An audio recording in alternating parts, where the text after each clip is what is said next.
Morning students, Eklavya academy senior secondary school class third subject English first third class. आप अपनी book का chapter second open कर लीजिए जो कि पेज नंबर 13 पर है।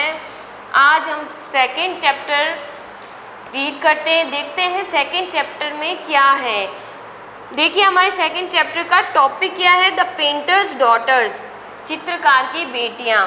स्टूडेंट्स, इस चैप्टर में चित्रकार की दो बेटियों के बारे में बताया गया है।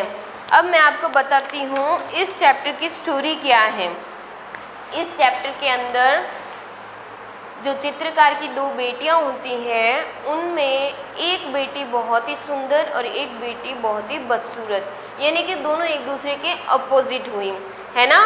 ब्यूटीफुल और अगली। ब्यूटीफुल का ऑपोजिट क्या हुआ, अगली। अगली का ऑपोजिट ब्यूटीफुल। ये दोनों बेटियां एक ब्यूटीफुल और एक अगली होती हैं।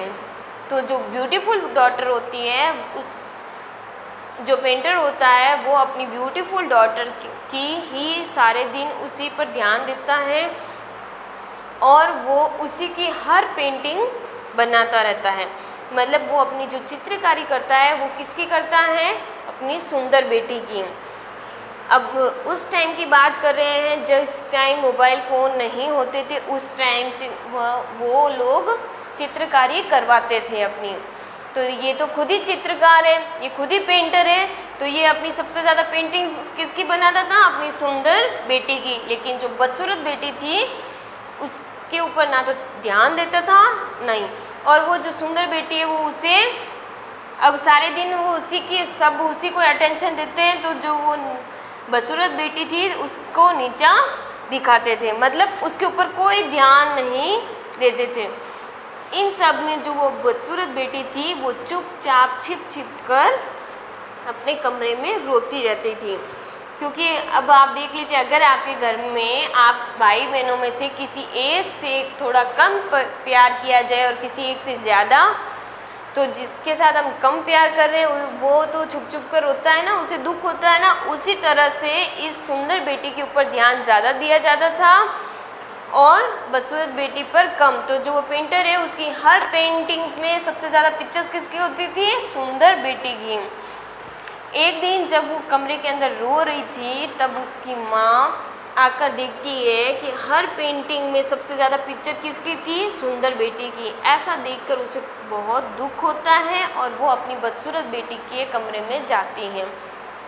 अब माँ के लिए तो सारे ही बच्चे बराबर होते हैं, एक समान होते हैं, चाहे वो बदसूरत हो या सुंदर, है ना बेटा। तो वो जब अंदर जाकर देखती है कि उसकी बदसूरत बेटी कमरे के अंदर छुप कर रो रही है, तो वो अपनी उस बदसूरत बेटी के गाल पे जो आंसू आता है उसे उठाकर बाहर गार्डन में रख देती हैं। मतलब वो उसके लिए बहुत ज़्यादा कीमती होते हैं आंसू, जिनको वो बहा रही थी, है ना। तो वो माँ उसके आंसू को लेकर बाहर गार्डन में रख देती हैं।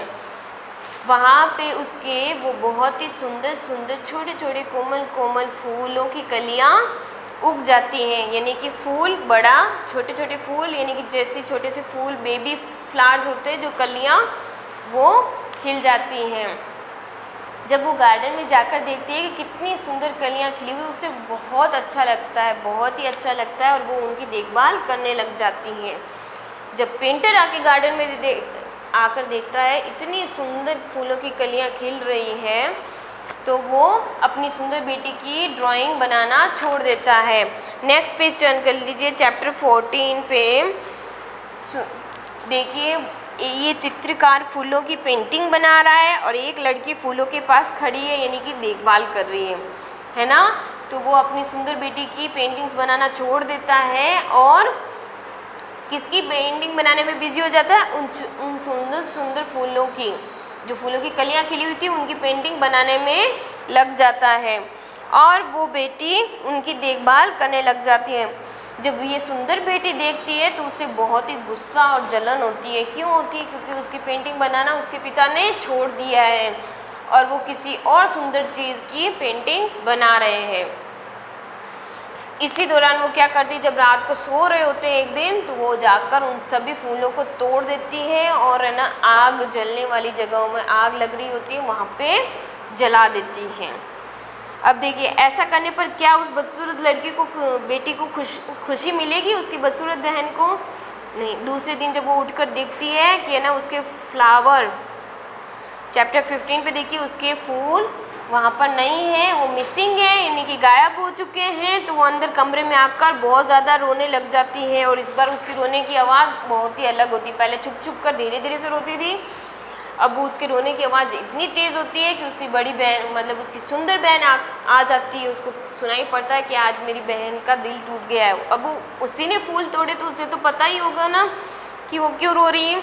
वो आकर पूछती है कि तुम क्यों रो रही हो? वो बोल रही है कि मेरे फूलों को किसी ने तोड़ दिया, गायब कर दिया। तब वो सुंदर लड़की बोलती है अपनी बदसूरत बहन से कि तुम इतनी अगली हो, वो तुम्हारे लिए फूल कभी बने ही नहीं थे, वो तो बहुत ही सुंदर फूल है, भला उसके लिए क्यों रो रही हो?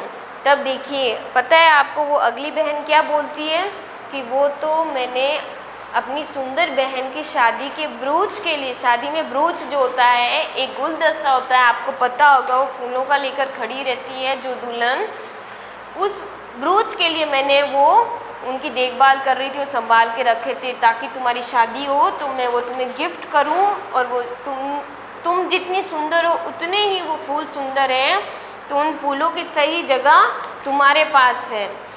अब नेक्स्ट पेज टर्न कर लीजिए, चैप्टर पेज नंबर 16। ऐसा सुनकर उस सुंदर बहन को बहुत बुरा लगता है और वो अपनी बहन से प्यार करने लग जाती है और वो कसम खा लेती है मन ही मन कि जब तक ये सुंदरता जो मेरी बहन के दिल में है वो सुंदरता मेरे दिल में नहीं आ जाती, तब तक मैं अपने सुंदर चेहरे पर घूंघट रखूँगी। और वो अपनी बहन से प्यार करने लग जाती है। अब देखिए स्टूडेंट्स, इस स्टोरी से हमें क्या शिक्षा मिलती है, क्या मोरल है? मोरल ये है कि सुंदरता हमारे चेहरे पर नहीं, हमारे दिल से, दयालुता, काइंडनेस हमारे दिल में होनी चाहिए। चेहरे से सुंदर होने से कुछ नहीं होता है। अब वो चेहरे से बहुत सुंदर थी लेकिन थी तो घमंडी ना। लेकिन जो अगली बहन है, जो बदसूरत बहन है, वो चेहरे से बदसूरत थी लेकिन उसका दिल कितना काइंड था, कितना साफ था। सुंदर बहन उससे कभी प्यार नहीं करती थी लेकिन बदसूरत बहन हमेशा उससे प्यार करती थी। तो सबसे ज़्यादा सुंदर कौन हुआ? बदसूरत बहन। अब students look at the board, यहाँ पे वर्ड मीनिंग लिखे हैं। ये वर्ड मीनिंग आपको अपनी फेयर नोटबुक में करने हैं और इन्हें लर्न करने हैं। डिलाइटेड, हाईली प्लीज यानी कि प्रसन्नता से, खुशी से। डिलाइटेड यानी कि खुशी से। वेन, एक्सेसिवली प्राउड ऑफ, यानी कि घमंड करना। वेन मीन्स घमंड। घमंड सबसे ज़्यादा किस में था? सुंदर बेटी में या फिर बदसूरत बेटी में? सुंदर बेटी में घमंड था ना, किस बात का? क्योंकि वो बहुत ज़्यादा सुंदर थी। मोकरी, रिडिक्यूल यानी कि उपहास करना। वो सबसे ज़्यादा मोकरी किसकी करते थे? उपहास किसकी, यानी कि हंसी किसकी उड़ाते थे? बदसूरत बेटी का। अबंडन यानी कि फॉर सेकेंड, अकेला। अकेला, वो हमेशा अकेली ही रह जाती थी। कौन? बदसूरत बेटी। डिनाई यानी कि मना करना। वो डिनाई मीन्स मना करना। अब आपको स्टूडेंट्स ये वर्ड मीनिंग अपनी नोटबुक में करने हैं और इस चैप्टर को रीड करना है। Okay students, thank you.